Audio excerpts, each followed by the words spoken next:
এটি রাজধানীর শ্যামপুরে। কালো পানিতে ভাসছে শতাধিক কারখানার বর্জ্য।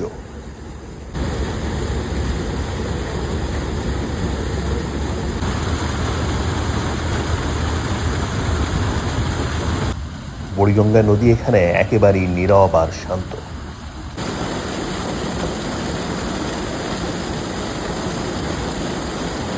পানির ওপরটা ফেনায় ঢাকা, দেখলেই বোঝা যায় নদীটা কতটা অসুস্থ।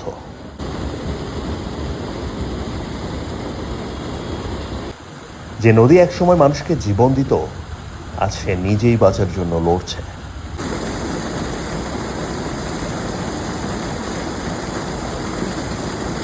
অনেক জায়গায় পানির অক্সিজেন প্রায় শূন্য, তাই নেই মাছ, জলজ প্রাণও বাঁচতে পারছে না।